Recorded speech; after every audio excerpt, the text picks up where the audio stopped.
بسم الله الرحمن الرحيم الحمد لله الذي هدانا سواء الطريق وجعل لنا التوفيق خير رفيق والصلاة والسلام على من أرسل هدى ونورا أما بعد فأعوذ بالله من الشيطان الرجيم بسم الله الرحمن الرحيم وأن المساجد لله فلا تدعوا مع الله أحدا صدق الله العظيم وقال رسول الله صلى الله عليه وسلم من ألف المسجد ألفه الله أو كما قال عليه الصلاة والسلام۔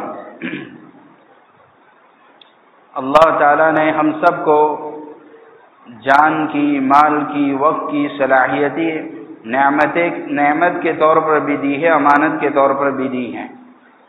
کم و بیش اللہ تعالیٰ نے ہم سب کو یہ صلاحیتیں دی ہیں۔ اللہ تعالیٰ نے بالوں سے لے کر ناخن تک کا جو جسم عطا فرمایا ہے یہ اللہ کی نعمت بھی ہے اور امانت بھی ہے۔ اسی لیے قرآن میں اللہ تعالیٰ فرماتے الم نجعل لہ عینین ولسانا وشفتین کہ ہم نے تمہیں دو آنکھیں دی ہیں۔ تھوڑی دیر کے لیے ہم دیکھیں آنکھیں اللہ کی کتنی بڑی نعمتیں ہیں۔ اگر آنکھ نہ ہو تو دنیا ہمارے لیے اندھیرا ہو جائے۔ تو یہ نعمت بھی ہے کہ ہم ساری چیزیں دیکھ رہے ہیں، مناظر بھی دیکھ رہے ہیں، مکان بھی دیکھ رہے ہیں، اپنے بیوی بچوں کو بھی دیکھ رہے ہیں، ماں باپ کو بھی دیکھ رہے ہیں۔ یہ اللہ کی بہت بڑی نعمت ہے، لیکن نعمت کے ساتھ امانت بھی ہے۔ کیا امانت ہے؟ یعلم خائنۃ الاعین وما تخفی الصدور۔ قرآن میں اللہ فرماتے ہیں اگر یہ امانت جو نعمت دی ہے اگر گناہوں پر استعمال کیا ہے تو یہ خیانت ہے، یہ آنکھوں کی خیانت ہے۔ یہ بھی امانت ہے کہ کسی نے ہمیں 100 روپے دی ہیں تو ہم 100 روپے واپس کریں، گھڑی دی ہے تو گھڑی واپس کریں، یہ بھی امانت ہے۔ 100 روپے کے اندر 20 روپے نکال لینا، نوٹیں بدلنا بغیر پوچھیں، یہ بھی خیانت ہے۔ لیکن یہ مادی نعمتوں کی خیانتیں ہیں۔ اور یہ جو اللہ نے جسمانی نعمت دی ہے اگر اس کو گناہوں پر استعمال کیا تو یہ بھی خیانت ہے۔ اور اگر نیک عمل کے لیے استعمال کیا، ماں باپ کو محبت کی نگاہ سے دیکھا، بیوی کو محبت کی نگاہ سے دیکھا تو یہ امانت پر ثواب بھی ملے گا۔ اسی طرح زبان دی ہے اور لسان و شفتین، یہ جو ہم کو بولنے کی طاقت دی ہے یہ کیوں دی ہے؟ تو کہ اللہ کا ذکر کریں، تلاوت کریں، کسی مصیبت زدہ کو تسلی دیں، کوئی بیمار ہو گیا تو اس کی عیادت کر کے اس کا حوصلے کو بڑھاویں، اس کے لیے دی ہے۔ اگر اسی زبان سے غیبتیں ہو رہی ہیں یہ زبان کی خیانت ہے۔ یہ لوگوں کے اوپر تہمتیں لگانے کے لیے، لوگوں کو بدنام کرنے کے لیے، چغلیاں کرنے کے لیے، گانے گانے کے لیے نہیں ہے، یہ زبان کی خیانت ہے۔ اور قیامت میں پوچھ ہوگی ان السمع والبصر والفؤاد کل اولئک کان عنہ مسئولا، پوچھا جائے گا کہاں استعمال کر کے لائیں۔ اللہ تعالیٰ نے اس طرح ساری نعمتیں ہمیں جو دی ہیں اس میں ہم دیکھیں، اسی لیے اللہ کے نبی صلی اللہ علیہ وسلم نے فرمایا اتق المحارم تکن عبد الناس، کہ گناہوں سے بچو سب سے بڑے عابد بن جاؤ۔ گناہوں سے بچنا بہت بڑی عبادت ہے۔ اسی لیے اللہ قرآن میں فرماتے وفی انفسکم افلا تبصرون، کہ اپنی ذات میں غور کرو تاکہ اللہ کو پہچان لے ہمیں۔ اسی اللہ تعالیٰ نے بالوں سے لے کر ناخن تک کی جو جسم کی طاقت دی ہے، یہ قیامت کے دن اللہ پوچھیں گے۔ جو پہلا سوال ہے جوانی کہاں لگا کر آئیں، جسم کی طاقت کہاں لگا کر آئیں، نیک اعمال پر لگائی ہیں یا خواہشات پر لگائی ہیں؟ اسی لیے اللہ قرآن میں فرماتے ہیں وَأَمَّا مَنْ خَافَ مَقَامَ رَبِّهِ وَنَهَى النَّفْسَ عَنِ الْهَوَىٰ فَإِنَّ الْجَنَّةَ هِيَ الْمَأْوَىٰ، کہ آدمی کو ہمیشہ دھیان رہے کل اللہ کے یہاں جواب دینا ہے تاکہ گناہوں سے بچنا آسان ہو جائے۔ یہ دو باتیں بتائی ہے کہ جب آدمی اللہ کے سامنے کھڑا ہونے کا دھیان رکھے گا تو خواہشات سے بچے گا، گناہوں سے بچے گا۔ اس لیے جسم کی طاقت کو ہم نیک اعمال پر استعمال کریں۔ دوسری جو صلاحیت جسم کے اندر اللہ نے دی ہے وہ سوچنے کی طاقت ہے۔ اللہ تعالیٰ نے سوچنے کی دعوت دی ہے افلا ينظرون الى الابل كيف خلقت، کہ غور کریں ہم اللہ کی مخلوقات میں تاکہ اللہ کی محبت آوے۔ اللہ کی مخلوقات میں غور کرنے سے، اللہ کی نعمتوں میں غور کرنے سے اللہ کی محبت آتی ہے۔ اسی لیے افلا تعقلون افلا تتقون، یہ سب دعوت ہے کہ سوچ کو ہم پاک کریں اور صحیح کریں، کسی کے بارے میں منفی سوچے نہیں۔ اسی لیے بہت سارے گناہ تو سوچ کے ہیں۔ بدگمانی کیا ہے؟ یہ سوچ کا گناہ ہے۔ حسن زن کیا ہے؟ یہ سوچ کی نیکی ہے. ہم سوچ کو پاک کریں، لوگوں کے بارے میں اچھا سوچیں، اچھا بولیں. ہم خدا نہ بنیں کہ لوگوں کے بارے میں کچھ بھی بول دیں ہم. یہ سوچ کا نیکی بھی ہے، سوچ کے گناہ بھی ہیں. تیسرا، اللہ نے دل دیا ہے. دل کیوں دیا ہے؟ یوم لا ينفع مال ولا بنون الا من اتى الله بقلب سلیم. کہ یہ جو دل دیا ہے، دل اللہ کی محبت کے لیے ہے، کہ ہم اللہ کی محبت دلوں میں ڈالیں تاکہ پھر اللہ کی محبت میں ہم ماں باپ کے حقوق بھی ادا کریں گے. کیوں؟ اللہ راضی ہو جائیں. اللہ سے محبت ہے. جس طرح ہمیں کسی دوست سے محبت ہوتی ہے تو اس کی اولاد کے لیے کچھ لے کر جاتے ہیں، ان کی اولاد سے محبت ہوتی ہے، حتیٰ کہ جانوروں سے محبت ہوتی ہے. کیوں؟ دوست سے محبت ہے. ہمیں اللہ سے محبت ہے تو پھر ہمیں اللہ کے بندوں سے بھی محبت ہوگی. بیوی سے بھی محبت اس لیے کریں گے کہ اللہ راضی ہو جائے. ماں باپ کے حقوق ادا کریں گے تاکہ اللہ راضی ہو جائے. کیوں؟ ہمیں اللہ سے محبت ہے، اور محبت کی جگہ دل ہے. دل اسی لیے اللہ کے نبی صلی اللہ علیہ وسلم نے، اور قرآن میں بھی اللہ فرماتا قد افلح من زکاها وقد خاب من دساها، کہ دلوں کو پاک رکھیں، گناہوں سے گندا نہ کریں. گناہوں سے گندا کیا ہے تو یہ ناکامی ہوگی دنیا میں بھی آخرت میں بھی. اس لیے دلوں میں اللہ کی محبت آویں، اس کی محنت کریں، اہل اللہ اور علماء کی صحبت میں جاویں، اللہ کے راستے میں وقت لگاویں تاکہ دل پاک ہوں. چونکہ ہم گندے برتن میں پانی پینا گوارا نہیں کرتے تو یہ خراب دل جو گناہوں سے، بد نظری سے، غیبتوں سے یہ گندا ہو گیا ہے، اس میں اللہ کی محبت نہیں آ سکتی. گندے برتن میں دودھ پینا برداشت نہیں ہے، شربت پینا برداشت نہیں ہے، پانی پینا برداشت نہیں ہے. اس طرح گندے دلوں کے اندر اللہ کی محبت نہیں آیا کرتی ہے. یہ دلوں کو پاک صاف رکھے گناہوں سے. یہ نعمتیں دی ہیں کہ سوچنا، وہ بھی آخرت کو سوچیں، اللہ کی نعمتوں کو سوچیں، اللہ کی مخلوقات میں غور کریں، دل میں بھی اللہ کی محبت ہو. اس کے ساتھ ساتھ ایک نعمت جو دی ہے اللہ نے، وقت کی نعمت ہے.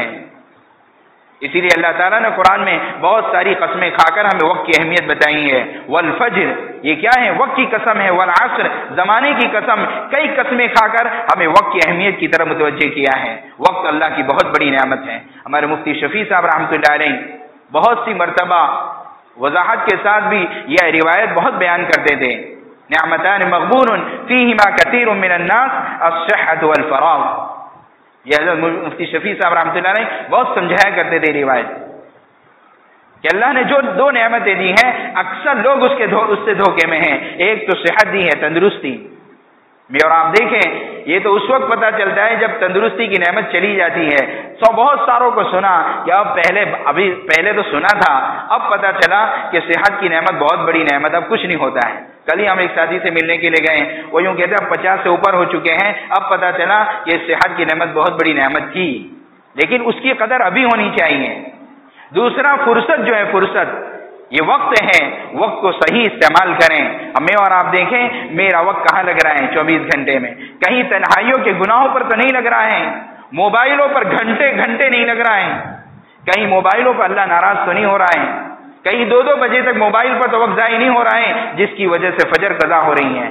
ہمارے مفتی تقی عثمانی صاحب دامت برکاتہم فرماتے ہیں اپنے آپ کو دیکھیں کہ اگر بڑا موبائل رکھ کر گناہ ہو رہے ہیں تو استعمال کرنے کے بارے میں بھی مفتی شفیع صاحب کہتے ہیں کہ جائز نہیں ہے.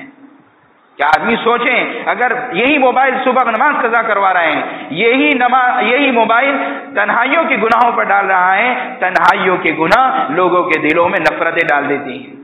پہلے بیوی محبت کرتی تھی، رشتہ دار محبت کرتے تھے، اولاد میری مانتی تھی، اور محلے والے، گاؤں والے مجھ سے محبت کرتے تھے. اب کیوں نفرت کر رہے ہیں؟ اس لیے کہ تنہائیاں ناپاک ہو چکی ہیں. جب تنہائیاں پاک ہوتی ہیں تو اللہ تعالیٰ دشمنی رکھنے والے اور نفرت کرنے والے کو دلوں میں بھی اللہ محبت ڈال دیتے ہیں. جب تنہائیاں پاک ہو جاتی ہیں، جب تنہائیوں میں رونا ہو جاتا ہے، جب تنہائیوں میں مانگنا ہو جاتا ہے تو لوگوں کے دلوں میں محبت آ جاتی ہے. اس لیے وقت کی قدر کریں. یہ میں بات اپنے لیے بھی کر رہا ہوں، بولنے والا بھی محتاج ہے، بولنے والوں کے کان 4 انگل قریب ہے. میں بول رہا ہوں آدمی جماعت سید احمد مکی صاحب رحمۃ اللہ علیہ فرمایا کرتے تھے جو آدمی اپنی نیت سے بات کرتا ہے تو اللہ تعالیٰ اس کو توفیق عطا فرماتے ہیں. یہ وقت کی بڑی نعمت ہے. اور اس کے بعد ایک اور نعمت دی ہے وقت کے بعد، اولاد کی نعمت. قوا انفسکم واہلیکم نارا، یہ بہت بڑی نعمت. آدمی کو اولاد ہوتی ہے، خوشی ہوتی ہے، نعمت بھی ہے، امانت بھی ہے کہ قوا انفسکم واہلیکم نارا، کہ اپنے آپ کو بھی، اپنے بیوی بچوں کو بھی، گھر والوں کو بھی جہنم کی آگ سے بچاویں۔ تفاسیر میں لکھا ہے بھئی کیسے بچاویں؟ تو کہ دین سکھاوے، دین کی محنت پر ڈالیں، دین سکھاویں، گھروں میں بیٹھ کر فضائل اعمال کی تعلیم کر کے بچوں کے دل و دماغ میں ڈالیں۔ نماز بہت بڑی نعمت ہے، اللہ کا نام لینا، قرآن کی تلاوت بہت بڑی نعمت ہے، ماں باپ کے ساتھ صلہ رحمی کرنا بہت بڑی نعمت ہے۔ یہ فضائل اعمال اور فضائل صدقات یہ 84 کتابوں کا گلدستہ ہے۔ اپنے بیوی بچوں کے ساتھ مل کر جس طرح جسمانی خوراک کھاتے ہیں، اس سے پہلے روحانی خوراک کھائیں، تاکہ ہمارا گھر مدرسہ بھی بنے، خانقاہ بھی بنے اور مرکز بھی بنے، کہ ہمارے گھروں میں سے لوگ دین لے کر جاویں، ہمارے گھروں میں صبح قرآن کی تلاوت ہو۔ یہ نہیں کہ ابا فجر کی نماز میں آ رہے ہیں دھیرے کے دروازہ بند کر کے آ رہے ہیں، یہ ظلم ہے۔ بلکہ سردی لگ رہی ہے تو بچے پر اڑا کر آتے ہیں، 15-20 سال کا لڑکا ہو گیا ہے، بچیاں بالغ ہو چکی ہیں اور کمبل اڑا کے آتے ہیں، یہ ظلم ہے۔ ہم رات کو مشورہ کریں جلدی سونے کا، اگر وائی فائی ہمارے گھروں میں ہے، چونکہ یہ بیان سے وائی فائی ختم نہیں ہوتے ہیں، ان کو مشورہ کر کے رات کو 10 بجے کوئی ڈیٹا چالو نہیں ہوگا، کوئی وائی فائی چالو نہیں ہوگا، رات کو 11 بجے پورا گھر سو جائے گا تاکہ صبح فجر کی نماز پڑھیں۔ یہ ہم سب کی ذمہ داری ہے۔ اسی لیے اللہ قرآن میں فرماتے ہیں یا ایھا الذین آمنوا لا تلہکم اموالکم ولا اولادکم عن ذکر اللہ، یہ اولاد کے چونچلے، گھر والوں کے چونچلے، ان کی خواہشات کہیں ہمیں ہلاکت میں نہ ڈال دیں، اللہ کے دین سے غافل نہ کر دیں، ان کی خواہشات پوری کرنے میں کہیں بہنوں کی وراثتوں میں گھپلا نہ کرنا پڑے، کہیں لوگوں کی زمینیں نہ دبانا پڑے، جھوٹ نہ بولنا پڑے، دھوکے دے کر دھندا نہ کرنا پڑے۔ کیوں؟ ان کے چونچلے پورے نہیں ہو رہے، کیوں؟ اسی کے دین سکھایا نہیں ہے، اسی زمین میں کانٹے اگ چکے ہیں، دلوں کی زمین میں کانٹے اگ چکے ہیں۔ جس طرح ہماری زمین میں کھیتی کی محنت نہیں ہوتی ہے تو کسان کو خود جانا، زمین کے مالک کو جانا دشوار ہو جاتا ہے، اس طرح جب گھروں پر محنتیں نہیں ہوتی ہیں تو گھروں میں کانٹے اگتے ہیں نافرمانی کے، اولاد سروں کا درد بنتی ہے۔ کیوں؟ کبھی ان کو فضائل اعمال اور صدقات کے ذریعے سے ہم نے ماں باپ کا کیا مقام ہے وہ نہیں سمجھایا ہے، رشتے دار کیا ہوتے ہیں وہ نہیں سمجھایا ہے۔ اب کوئی امیدیں نہ رکھے، اسی کے کانٹے بوئے ہیں ہم نے، اسی ہماری ذمہ داری ہے۔ اس کے ساتھ ساتھ اللہ نے مال کی نعمت عطا فرمائی ہے، مال بہت بڑی نعمت ہے۔ اللہم اعنی علی دینی بالدنیا، اللہ کے نبی صلی اللہ علیہ وسلم دعا مانگی ہے، اے اللہ میری دنیا کے ذریعے میرے دنیا کے ذریعے دین پر مدد فرما۔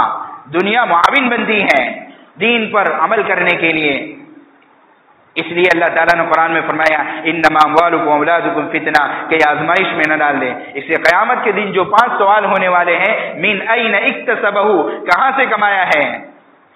کہیں ایسا تو نہیں ہے کہ کرایہ کا مکان تھا، ذاتی مکان لینے کے لیے اللہ سے مقابلہ کر کے لون لی ہے۔ پورے قرآن کے اندر غور کرتے ہیں، قرآن پاک کے اندر تو بہت سارے گناہ، کفر شرک ہے، پھر بھی جنگ کا اعلان نہیں ہے۔ ہاں اللہ اس کی بخشش تو نہیں کریں گے، لیکن جنگ کا اعلان نہیں ہے۔ جنگ کا اعلان لون کھانے والوں کے ساتھ ہے، لون لینے والوں کے ساتھ ہے، سود لینے والوں کے ساتھ ہے۔ اللہ سے مقابلہ ہے، اللہ سے جنگ کر کے یہ مکان جو لیا ہے، یہ کار جو لی ہے، یہ موبائل جو لیا ہے، یہ دھندا جو سیٹ کیا ہے لون لے کر اور سود لے کر، یہ کبھی سوکھی نہیں کر سکتا ہے۔ بہنوں کی میراث لے کر دھندا کیا ہے اور مکان بنایا ہے، یہ کبھی سکھ نہیں لا سکتا ہے۔ یہ قیامت کے دن سوال ہوگا۔ آج بہنیں نہیں بولے گی، اسی علماء نے لکھا ہے اگر 2005 میں ابا کا انتقال ہو گیا ہے اور اب تک وراثت تقسیم نہیں ہوئی ہے، اس لیے کہ 30 لاکھ کا بھاؤ ہے، 50 لاکھ کے بھاؤ پر میں اس کو بیچوں گا، تو 2005 سے لے کر 2025 تک ابھی تک تقسیم نہیں کیا ہے، 20 سال سے کبیرہ گناہ میں ہے۔ پہلے تو تقسیم کے بعد معافی مانگنی پڑے گی، اللہ سے توبہ کرنی پڑے گی، اور صاحب معاملہ جو ہے ان سے بھی توبہ کرنی پڑے گی۔ اسی ہمارے یہاں کتابیں پڑھائی جاتی ہے قدوری وغیرہ میں اور ہدایہ وغیرہ میں، تو یوں کہا ہے وارث آپس میں اجنبی ہے، یہ شرکت املاک ہیں، اجنبی ہے اجنبی۔ جس طرح اجنبی سے کی زمین استعمال کرنی ہو تو بغیر اجازت کے استعمال نہیں کر سکتا، اجنبی کا مکان استعمال کرنا ہے تو بغیر اجازت کے استعمال نہیں ہو سکتا، اس لیے میں اسی طرح میرے ابا کا یہ مکان ہے، مجھے استعمال کرنا ہے تو بہن کی اجازت کے بغیر استعمال نہیں کر سکتا میں۔ اگر میرے ابا نے زمین چھوڑی ہے، زمین میں کھیتی کرنے سے پہلے بہن کی اجازت ضروری ہے، اور اگر بہن کہہ رہی ہے 30 لاکھ کا ہے تو ابھی بیچ دو، تو ابھی ہی بیچنا پڑے گا، پھر بیچ کر دوسری زمین خریدو۔ اللہ معاف کرے، بہت سارے 5 وقت کے نمازی اتنے بڑے بڑے گناہوں میں ہیں۔ یہ آج تو بہن کچھ نہیں کہے گی، اتنی بہنوں نے کہلوایا، اگر سماج کا ڈر نہ ہوتا تو بھائی کو جیل میں ڈلوا دیتے ہیں۔ ہاں یاد رکھیں اس کو، اسے کہاں سے آیا ہے اور کہاں خرچ کیا ہے۔ وفیما انفقہ، یہ قیامت کے دن 2 سوال ہونے والے ہیں، چھٹکارا کسی کا نہیں ہے، یہاں بہن کوئی نہیں بولے گی، یہاں غریب کچھ نہیں بولے گا، دبا لیں گے زمینیں اور دبا لیں گے بہن کا حصہ، قیامت کے دن پتہ چلے گا۔ اسی اب معاملہ ہے کہاں خرچ کیا، خرچ کرنے میں بھی آزاد نہیں ہے اور کمانے میں بھی آزاد نہیں ہے، اس لیے لگانے کے فضائل بیان کیے اللہ تعالیٰ نے قرآن میں، وما انفقتم من شیء فهو یخلفہ، جو کچھ خرچ کرو گے اللہ اس کا بدلہ عطا فرمائیں گے۔ اور اللہ تعالیٰ ایک جگہ قرآن میں فرماتے ہیں کہ من ذا الذی یقرض اللہ قرضا حسنا، کون ہے جو مجھے قرض حسن دے، حالانکہ قرض کا شرعاً بھی اخلاقاً ذمہ داری ہے کہ لینے جس نے لیا ہے وہ دیں، شرعاً بھی اخلاقاً بھی۔ یہاں کون مانگ رہا ہے تو کہ اللہ کے لیے مال خرچ کرنا یہ گویا کہ اللہ کو قرض دینا ہے، فیضاعفہ لہ اضعافا کثیرا، کہ اللہ ڈبل کا ڈبل واپس کریں گے، یہ اللہ نے بیان کیا قرآن میں، اور اللہ تعالیٰ سے بڑا کوئی سچ نہیں بول سکتا، اللہ سچی بات کہہ رہے ہیں، وَمَنْ أَصْدَقُ مِنَ اللَّهِ قِيلًا، اللہ لوہا لاٹ بات کرتے ہیں۔ اور دنیا میں جب الیاس صاحب رحمۃ اللہ علیہ فرمایا کرتے تھے یہ 700 کا جو وعدہ ہے دنیا میں ہے، کیونکہ اس کے بعد والی آیت یوں کہہ رہی لہم اجرہم عند ربہم، کہ اللہ کے یہاں ہیں، تو کہا دنیا میں 700 سے زیادہ کا وعدہ ہے جو مال لگائے گا۔ بہت سارے آیات قرآن میں ہیں، آیات پڑھنے کے بعد ایسا لگتا ہے مال رکھنے کی چیز نہیں ہے، اور مال تو عجیب چیز ہے، ہم مال کی وجہ سے کیا کریں، مال تو ایسی چیز ہے جب تک نکلے نہیں فائدہ ہوتا نہیں ہے۔ بہت سارے لوگ اپنے بینک بیلنس پہ فخر کرتے ہیں، لیکن مال ایسی چیز ہے جاتا نہیں ہے، نکلتا نہیں، فائدہ نہیں دیتا۔ ابھی مجھے کوئی دکان سے بسکٹ خریدنی ہے تو پیسے نکالنے پڑیں گے تو بسکٹ آئے گی، ورنہ آپ بسکٹ آ بھی نہیں سکتی ہیں۔ تو مال تو ایسی چیز ہے نکالو نہیں تو فائدہ بھی نہیں ہوتا ہے۔ اس لیے اللہ تعالیٰ کبھی مواقع ایسے عطا فرماتے ہیں اور کبھی کبھی ایسے اعلانات اس لیے ہوتے ہیں تاکہ ہم مال لگاویں، اللہ کے لیے مال لگاویں۔ اسی لیے اللہ کے نبی صلی اللہ علیہ وسلم نے فضائل بیان کیے ہیں۔ ایک روایت میں اللہ کے نبی صلی اللہ علیہ وسلم فرماتے ہیں 3 چیزیں ایسی ہیں جس پر میں قسم کھا سکتا ہوں، ثلاث اقسم علیہن، اور اللہ کے نبی صلی اللہ علیہ وسلم قسم نہ بھی کھائیں تو بھی اٹل فیصلے ہیں۔ ان میں سے ایک یہ ہے ما نقص مال عبد من صدقۃ، کہ اللہ کے لیے مال لگانے سے مال کبھی کم نہیں ہوتا ہے۔ یمحق اللہ الربا ویربی الصدقات، 1 لاکھ بینک میں رکھیں اور سود آیا 10,000، قرآن کہتا ہے یہ کم ہے، اور اگر 1 لاکھ میں سے 10,000 دیے ہیں قرآن یہ کہتا ہے یہ زیادہ ہو جائیں گے۔ لیکن یقین کا معاملہ ہے کہ یقین کتنا ہے ہمیں۔ اللہ کے نبی صلی اللہ علیہ وسلم فرماتے ہیں انفق یا ابن آدم انفق علیک، حدیث قدسی میں اللہ فرماتے ہیں اے انسان تو خرچ کر میں تجھ پر خرچ کروں گا۔ ہم کماتے کماتے کنگال ہو گئے، صحابہ لگاتے لگاتے مالدار ہو گئے۔ اللہ کے نبی صلی اللہ علیہ وسلم نے ایک جگہ اور فرمایا، روزانہ صبح فرشتے دعا کرتے ہیں اللہم منفقا خلفا اللہم ممسکا تلفا، اے اللہ خرچ کرنے والے کو بدلہ عطا فرما اور جو بچا بچا کر رکھتا ہے اس کے مال کو برباد کر۔ یہ نبی کی دعا ملے گی، ہمیں فرشتوں کی دعا ملے گی، اور یہ فضائل ملیں گے جب ہم مال لگانے کی جگہ پر لگائیں گے۔ اور سب سے اچھی جگہ بہت سارے صدقہ جاریہ ہے، اس میں ایک صدقہ جاریہ مسجد پہ لگانا ہے، اس لیے کہ ابھی ماشاءاللہ اس سے پہلے بھی اعلانات ہوئے ہوں گے، ابھی پوری سورت ضلع کے اندر ایک بہت بڑی مسجد بن رہی ہے جہاں بعد میں جا کر مرکز بنے گا، ابھی تو فی الحال بڑی مسجد ہے۔ اور ہم جس طریقے سے اجتماع میں بہت سارے ساتھی کام کے لیے بھی جاتے ہیں، اپنا جان مال بھی لگاتے ہیں، اور بہت سارے لوگ اجتماع مانگنے کے لیے جاتے ہیں تاکہ وہاں اللہ کے مہمان آئیں گے، نمازیں پڑھیں گے، دعا کریں گے، وہاں سے دین اور دین کی محنت لے کر جائیں گے تو ہمارے کھاتے میں آئے گا۔ اس لیے ہمارے یہاں سورت میں اسی اتنی بڑی مسجد بنائی جا رہی ہے، بہت سارے تقاضے ایسے آتے ہیں جس کے لیے ہمیں پھر منڈپ بنانا پڑتا ہے اور ٹینٹ ڈالنے پڑتے ہیں کہ تاکہ سارا مجمع آ جائے۔ گزشتہ بھی اس مسجد میں ہوا تھا، ہمارے پورے سورت ضلع میں 2 یا 3 مسجد ہیں جہاں مجمع آ جاتا ہے۔ ایک تو الحمدللہ یہ ہماری لاجپور کی جامع مسجد ہے جہاں مجمع سامنے رہتا ہے، 1-1,500 کا مجمع سامنے ہوتا ہے۔ ایک سورت میں 1-2 مسجدیں ہیں، اب ضرورت تھی کہ بڑی مسجد ہو جس میں بڑا مجمع آ جاوے۔ اس سے پہلے گزشتہ سال ایک جوڑ ایسا رکھا تھا جہاں یہاں بھی منڈپ لگانا پڑے تھا، یہاں بھی ٹوائلٹیں بنانی پڑی تھی، تو پھر مشورہ ہوا کہ سورت میں ہی تاکہ سب کے لیے آسان ہو جاوے تو ایک مسجد کا مشورہ ہوا ہے کہ وہاں وہ مسجد بنے، اور وہ مسجد میں سارے ابھی بھی کفلتا میں جوڑ ہو رہا ہے، اس میں بھی وہاں پر ٹوائلٹیں بنانی پڑے گی، مجمع زیادہ ہے اس کے لیے، تو کہ وہ مسجد بن جائے گی تو یہ سارے تقاضے پورے ہو جائیں گے۔ اس کے لیے پورا سورت ضلع مل کر محنت کر رہا ہے اور اپنا جان مال لگا رہا ہے، اور یہ بہت بڑا صدقہ جاریہ ہے۔ اور ماشاءاللہ ہر جگہ فکر ہو رہی ہے، ہمارے مفتی صاحب بھی فکر کر رہے ہیں اور پورے ضلع میں اس کی فکر ہو رہی ہے کہ یہ یہاں ہمارا مال لگے. اللہ کا شکر، لگانے والے لگا رہے ہیں، للہ لگا رہے ہیں، لیکن میرا جان مال لگے اور یہ بھی سعادت ہے. اس لیے کہ اس مسجد میں جتنی بھی اعتکاف ہوتا رہے گا، تسبیح ہوتی رہے گی، نماز پڑھتے رہیں گے، دین کی محنت کرنے والے آتے رہیں گے، اسٹوڈنٹس بات سنیں گے، جتنی جماعت روانگی واپسی سن کر پوری دنیا میں جائے گی، وہ ان کو لگانے والوں کو ثواب ملے گا. اسی حدیث شریف میں ہے جو مسجد کے لیے مال لگاتا ہے بن اللہ لہو بیتن فی الجنہ، کہ جنت میں اس میں اللہ گھر بنا دے گا. لیکن جب مال لگانے کی باری آتی ہے تو ہماری نگاہ مالداروں پر جاتی ہے. یہ مالدار، یہ مالدار، یہ مالدار، اس کے بعد 1 لاکھ لو، اس کے بعد 2 لاکھ لو. صحابہ مزدوری کر کے اللہ کے لیے مال لگاتے تھے. صحابہ کے یہاں جب مال کا تقاضا ہوتا تھا نگاہیں دوسروں پر نہیں جاتی تھی. اس لیے کہ بعض شارحین حدیث نے اس روایت کے اندر یہ لکھا ہے قطع پرندے کے برابر بھی اگر کوئی لگا دے گا اس کے لیے بھی اللہ تعالیٰ محل بنائے گا جنت میں. قطع پرندہ تو اس کی شارحین حدیث نے بیان کیا 1 اینٹ کے برابر، اور 1 اینٹ بہت تو 7، 8 یا 10 روپے کی ملتی ہے، اور وہ 10 روپے بھی لگائے گا. ہمارے ابھی کٹنگ کے بھاؤ ہم نے دیکھے تو کٹنگ کے بھاؤ، کٹنگ چاہیے وہ بھی اعلان رکھا ہے کہ 12 سے کم میں نہیں ملے گی. تو یا تو 12 سے کم 10 روپے کی اینٹ لگائیں تو بھی جنت میں پورا محل بنے گا. اور ابھی تو بریانی ہاف بھی 60 روپے سے کم سے نہیں مل رہی ہے. اگر ہم نے 50 روپے لگائے ہیں، 50 روپے تو بھی جنت میں محل بنے گا. اور اگر میں نے اپنی حیثیت سے 50,000 لگائے ہیں تو بھی جنت میں محل بنے گا. آدمی اپنی حیثیت سے لگا، یہ صحابہ کی سنت ہے. سب کے جیبوں پر نگاہ نہ ہو، میرے جیب کا نگاہ ہو. میں 10 روپے لگا سکتا ہوں، 100 روپے لگا سکتا ہوں، 1000 لگا سکتا ہوں کہ 1 لاکھ لگا سکتا ہوں. میں اپنی حیثیت سے لگاؤں تاکہ جنت میں میرا محل بنے. یہاں کے محل میں تو بعد میں ہماری اولادیں صدقہ 3 مرتبہ قل ہو اللہ پڑھنے کی بھی توفیق نہیں ہوتی ہیں. یہاں تو جنت کی تیاری ہو جائے گی، جب کوئی کام نہیں آئے گا وہاں کام آئے گا یہ 50. اور پھر ہم کہتے ہیں کہ 50 روپے میں کیا ہوگا. تھوڑی دیر کے لیے سوچیں، اگر یہ 100 آدمیوں کا مجمع ہے، 100 آدمی ہے، اگر 50 روپے ایک آدمی بھی لگامیں تو 10 آدمیوں کے 500 ہو جاتے ہیں. تو 100 آدمیوں کے کتنے ہو جاتے ہیں؟ ہم حساب لگا تو 5000 ہو جاتے ہیں. اگر 200 ہیں تو 10,000 ہو جاتے ہیں. آدمی 100 لگامیں تو 100 آدمیوں کے 10,000 روپے ہو جاتے ہیں.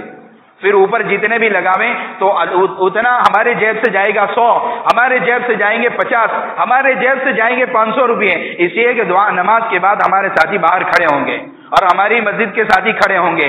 اب میں اور آپ دیکھیں، اب آپ کہیں گے کہ بھائی ہم تو نہ دھو کے ڈائریکٹ آ جاتے ہیں، جیب خالی کر گئے، تو کوئی حرج نہیں. ابھی تو گوگل پے کا بھی زمانہ ہے. دوسرا گھر ہمارے محلے میں ہے، لاجپوری میں ہے، ساتھی یہیں بیٹھے ہیں، اپنے گھر سے لا کر دے دیں، اور اس کے لیے اب رسید بھی بنا رہے ہیں. اس لیے ہمارے ساتھی نیت کریں، اس لیے کہ یہ ایسی جگہ ہے. اللہ کے نبی صلی اللہ علیہ وسلم فرماتے ہیں احب البلاد الی اللہ تعالی مساجدها، کہ اللہ کو سب سے زیادہ محبوب جگہ جو وہ ہے مسجدیں ہیں. من الف المسجد الفہ اللہ، جو مسجد سے محبت کرتا ہے اس سے اللہ محبت کرتے ہیں.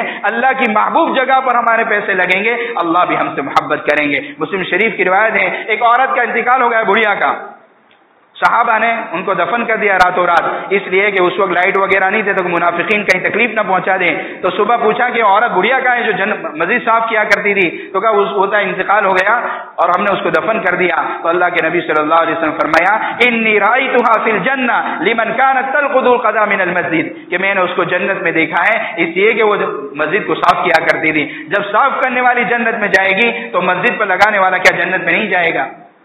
اللہ کے نبی صلی اللہ علیہ وسلم نے ایک مرتبہ فرمایا اذا مررتم بریاض الجنہ فارتعوا، کہ جب جنت کے باغوں سے گزرو تو چل لیا کرو.